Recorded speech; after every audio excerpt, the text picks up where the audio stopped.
What's up, guys? Welcome back to another episode, and welcome to the first episode of 2025, which means that we're in episode number 233, to the best of my knowledge.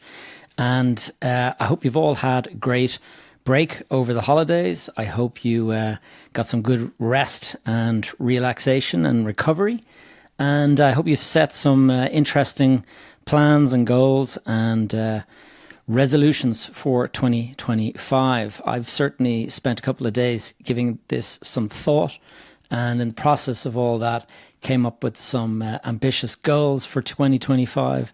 And this is something that I discussed yesterday with some of my accelerator clients. We have a weekly accountability call where we talk about our plans and we talk about what we're going to do this year and what we're doing on a weekly basis in order to realize and make those goals and those plans a reality.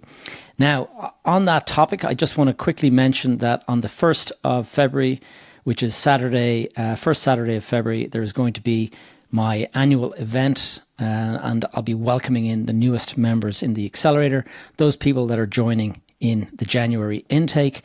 Those of you who are interested in making 2025 the year that you took control and started to change your financial future, then be sure to reach out to me. I'll put a link down in the show notes so you're able to do that. But it would be great to have you join the intake and meet me and the other members on the 1st of February when we all get together at, it'll be a hotel near the airport, and we usually have lunch together, and we'll also sit down with a bunch of, I'll get a guest speaker, and then we'll all just sit down and we'll have a conversation about the market and what's happening and stuff like that. So look, guys, I hope some of you hope this resonates and sounds good to some of you, and if it does, look forward to meeting you on the day. Now, what is going on in the world? It is just crazy what's happening in California at the moment. Those of you who are following the news, it's pretty impossible to miss it. But we have had just the scale of destruction in California is just beyond belief. I've been looking at some videos and stuff, and people are driving through these, like what looks to be just this enormous inferno. And they're trying to get to safety, and you're having to drive through miles of it, and like flames crossing your car, and you can probably feel heat through the window and stuff. Pretty scary, shocking stuff. And what has caused these fires? Well, I just looking at the paper this morning, 10,000 homes have been destroyed. And so far, they're planning, or they're certainly expecting a lot more fatalities, but so far 11 people have been found dead in their homes. What caused the fires? It's a combination of things. It's like the perfect storm in a sense, in more ways than one. So first of all, severe drought conditions. Southern California has experienced the driest start to the rainy season on record. And what this meant was that all of the vegetation was completely dry. And that just obviously fuels any kind of a fire once it kicks off. Now, in addition to that, there's what's known as the Santa Ana winds. And these are hurricane force winds that come through, and it's about 100 miles per hour, some of these gusts. And what this has done is flamed the fire. Like there was, I think they've already identified a couple of people that started the fires intentionally, arson.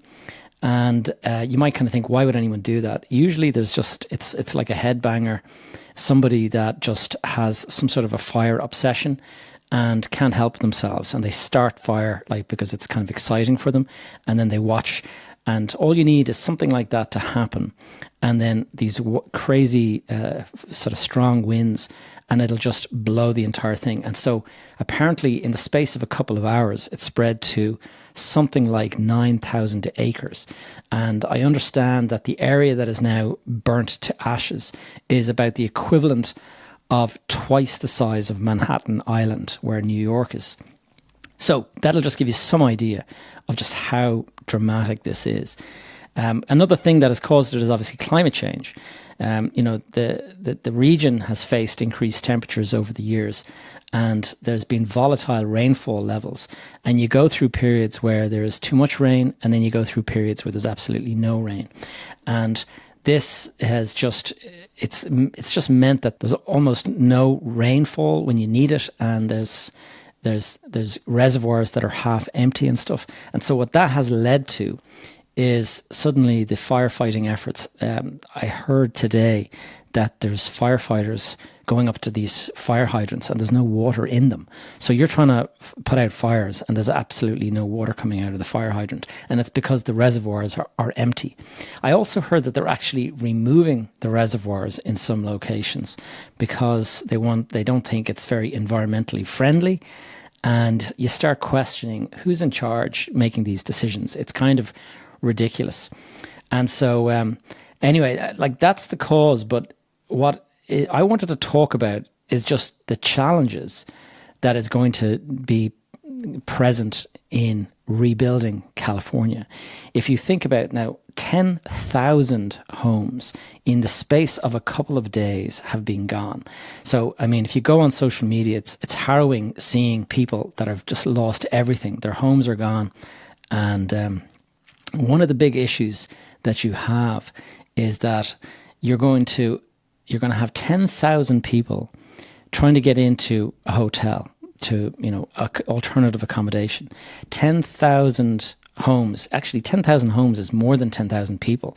Let's assume that a couple lives in a home and perhaps a couple of kids. So maybe that's 30 or 40,000 people that have been impacted. But 10,000 homes have been gone. You've got now 10,000 homes that need to be rebuilt. And one of the big issues that you can imagine is in America, particularly in California, which is what they call a blue state, there's an awful lot of regulation and permits required. And so you might sort of say to a builder or a contractor, listen, I need you to come in here and start rebuilding my house immediately. And they'll be like, well, can't actually do that because we need permits before we can actually start the job. And so, okay, go off and try and get your permit, please. But the guy is going off applying for a permit when 10,000 people are trying to do the very same thing. You can imagine the bottlenecks that this is going to create. And I heard that it was already pretty bad in California. You had a situation where I heard somewhere that somebody wanted to put a fence up in their backyard and it took them 2 years to get the permit for that. So you can imagine what it's going to be like with 10,000 people clambering to get building permits to rebuild their homes. Because what are you going to do? Try and live in a hotel for the next 2 or 3 years? It's really, just think about what is going to go on in the next couple of years. In addition to that, think about labor and materials. You've got 10,000 people all wanting to rebuild their home at the very same time. How many contractors do you think are required to build 10,000 homes simultaneously? It's just not possible. In an area where there's 10,000 homes, maybe 30 or 40 were being rebuilt at any one time. So maybe there's capacity for 100 homes to be built at one time. And suddenly you've got 100 times that requirement of capacity.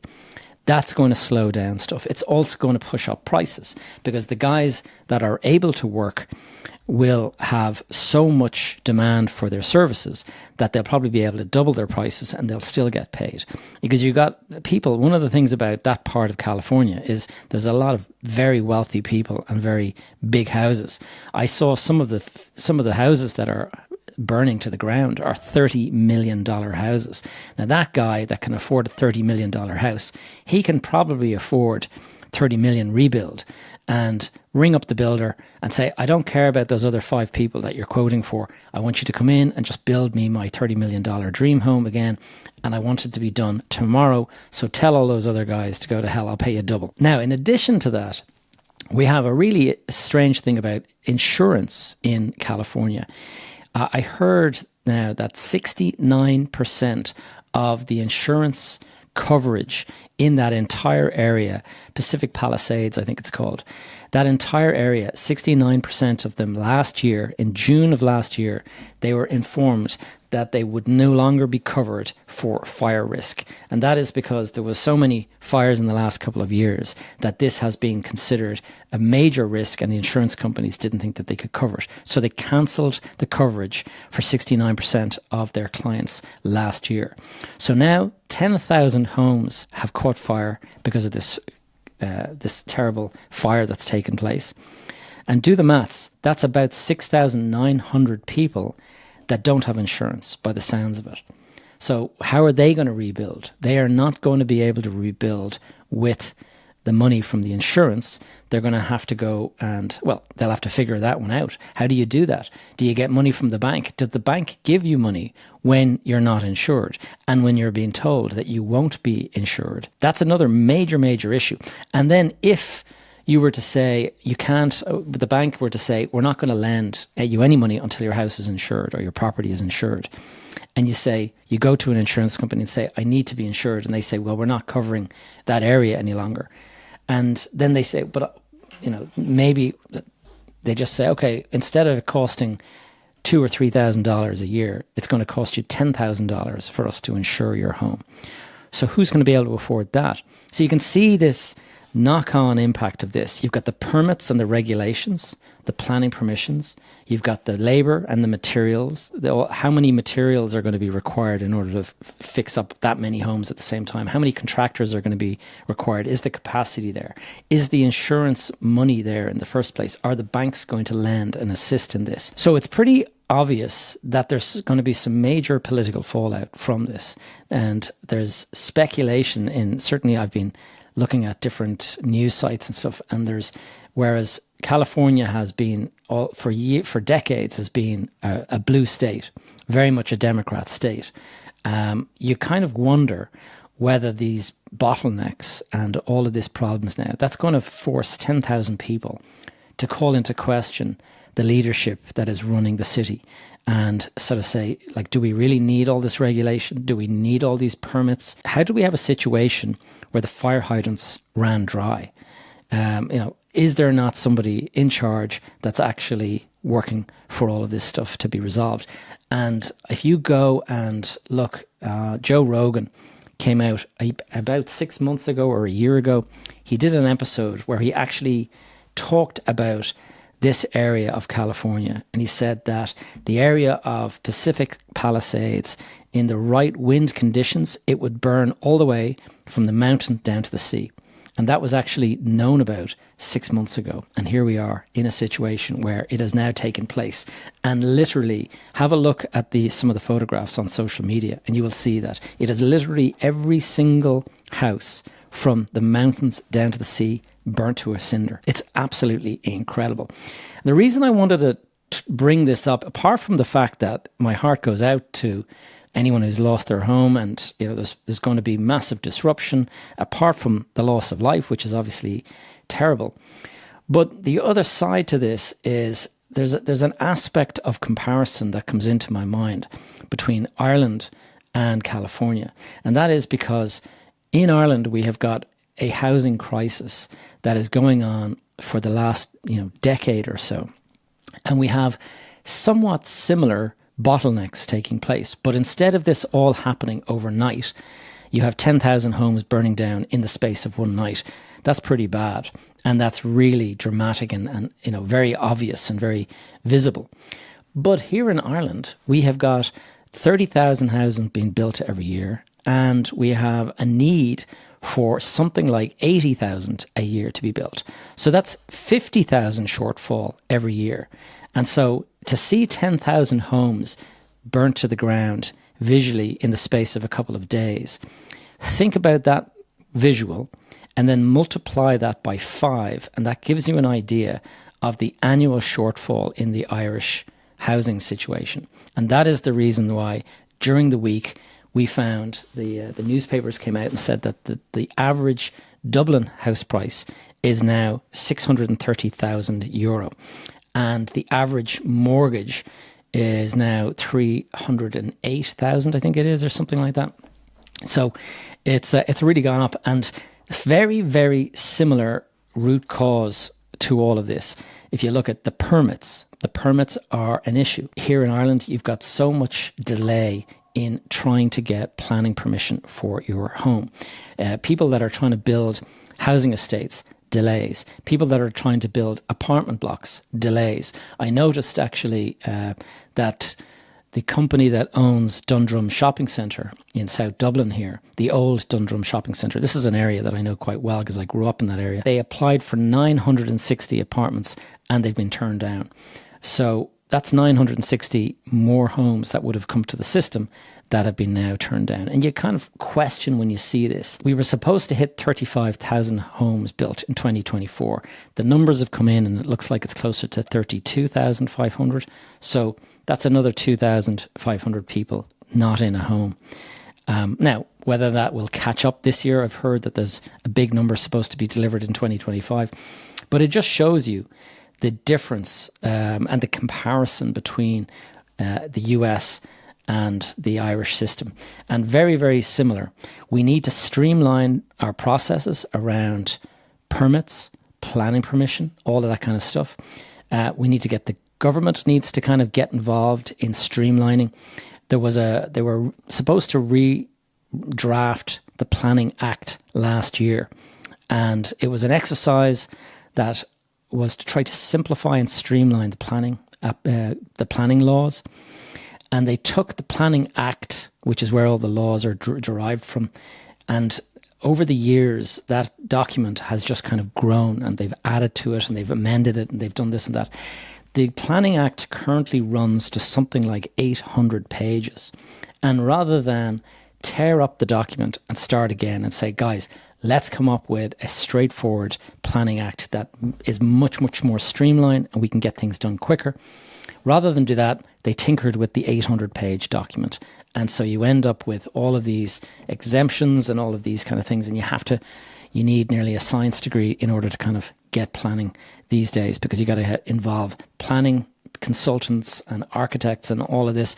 And even when you've hired a really top-notch team, you still don't know, are you going to get planning or not? You have bought land, the land has got permission or has got zoning for residential. So you should be able to put in an application and reliably get yourself an application grant that says you can build so many apartments or houses or whatever it is. And unfortunately, that is not the case. You go through the system and you might be turned down. If you're not turned down, what you then have to wait for is for the appellate system to come in. And that is where On Board Planola are involved. And On Board Planola have a second look at the application if anybody was unhappy with it or placed an appeal on it. And that used to be the case, that it was just those two things took place. You got your planning or you didn't, and if you didn't, you could appeal it. But if you got your planning and somebody else didn't like it, they could appeal it. And that would be it, and you go through the process, and that usually added 6 to 9 months. Now, in addition to that, you have the judicial system getting involved, and that is where if you don't like the result, after On Board Planola have made their final decision, then you can go and get a judicial review and bring it in front of the courts. So it's a third chance for you to be knocked on the head. So what does this do? It just drags out the whole process even longer. And so this is, first of all, a major, major issue that we need to tackle. We need to streamline that so that when you're buying land, you know with a reasonable degree of certainty that you can build so much on it and that you can get started fairly quickly. You don't want to be in a situation where it's going to take you 2 to 3 years to go and get yourself on site. Capacity in the construction sector, exactly the same as California, are now going to experience 10,000 people picking up the phone next week and saying, can I get a quote for a building job? You can imagine what it's going to be like. It's going to be, in many respects, it's going to be a bonanza for builders in California, because they're going to have probably 10 or 20 clients for potential clients for every one job that they have the capacity for. So they'll be able to charge twice what they would have. So it'll drive up prices. A lot of people will say that's price gouging. And maybe that's true to a degree, but what are you going to do when you've got far more work than you ever have capacity for? That's just the way the market works. You push up prices. The cost of materials If you are trying to build 10,000 houses at the same time, then what does that do? Well, that pushes up the cost of timber, steel, concrete, curtains, doors, windows, electrics, plumbing, everything, all of the materials that go into the home. There's so much demand for those products all at the same time. What's that going to do? It's going to push up prices.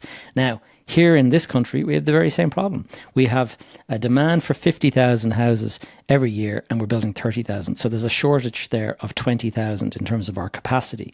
That means that we've got more work than we actually have the capacity to do. And so there's another comparison there. In terms of solutions, it's a difficult one. I mean, you start to look at the traditional construction sector and you say, you know what, if we streamlined the planning system and the permits and all that, then we'd be getting into the next bit, which is how do you get on-site and off-site as fast as possible? What would make that fast and what would make it even quicker? And the obvious thing is things like modular housing, prefabrication, building your home in a factory, in a mass production kind of a capacity, and then it gets shipped out on trucks and then it gets erected in the space of a couple of days. That is most definitely a possible way to go. Now, I know that that is a system that is in operation in Europe in various places, and they have got factories that are kind of kitted out for that. Here in Ireland, it's not quite, we don't have, first of all, the size of the country. So that we don't have factories that are building at that kind of capacity. You'd need to be bringing it in from Europe. And if you're doing that, then you get into the bottlenecks in terms of logistics. How do you get large trucks with trailers full of housing components like walls and roofs and stuff? How do you get them from Europe into Ireland? So you're either erecting factories in Ireland to do this, or you're erecting it in Germany, we'll say, or France, and shipping it across on a car ferry. That's not easy. Also, how do you get to Ireland? You have to go on the Irish ferries, whereas you could go through the UK. But now Brexit has introduced all of these tariffs and stuff like that. So there's a lot of different issues that we have here. And I think we really have to think about just where this is all going. Are we looking at a situation when we have a new government here in Ireland, and it looks like it's going to be the same guys again, pretty much Fianna Fáil, Fine Gael. Personally, that works for me. I was a little bit nervous about the other parties getting in.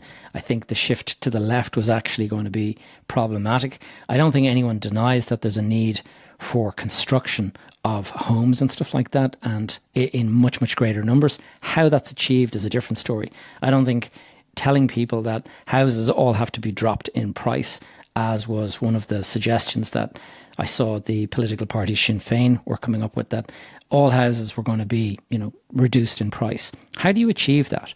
If you've got 50,000 people trying to buy a home and you've got 30,000 homes being built, and you've got a political party that's in charge saying all these homes that you were going to sell for 600,000, you need to drop the price and make it 310,000, we'll say. So half the price.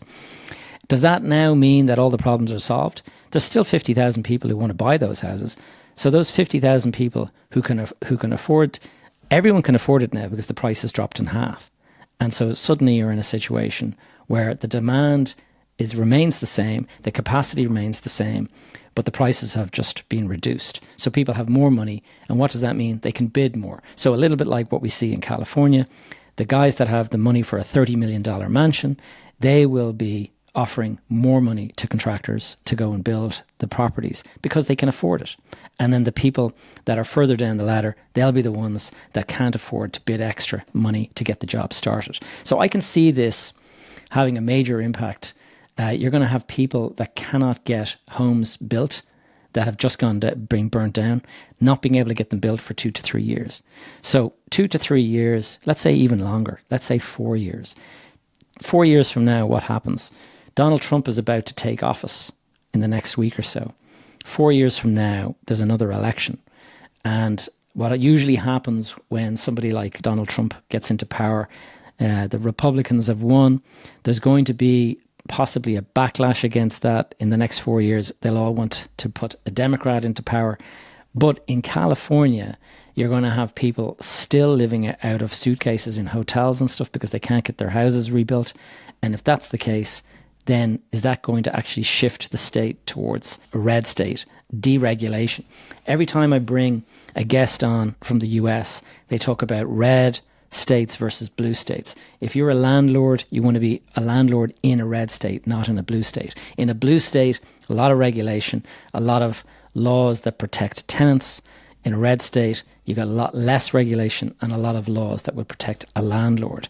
And so it's going to be interesting in the next couple of years to watch this and see how it's repaired, and see what kind of political fallout comes from it. Because for sure there's going to be major frustration, and the same frustration that we're feeling here in Ireland because of the housing crisis and the fact that we just can't seem to fix it years and years on, as we've been sitting by and watching it. So guys, hope you found this one interesting. Short enough one for the start of the year. Once again, my accelerator is open. Intake is there. Those of you looking to scale a portfolio, turn your finances around, please do look me up. And just to let you know, I'm working on a small, we'll say a novice level property starter course, and that is going to be for the beginners out there. It's going to be priced accordingly, very accessible. It's not going to be for guys that are looking to scale their portfolio. It's going to be for guys that are looking to buy their first property, perhaps. So stay tuned, keep an eye out for that, and I'll be coming with that fairly soon as well. So guys, have a good one, and we'll speak to you next week.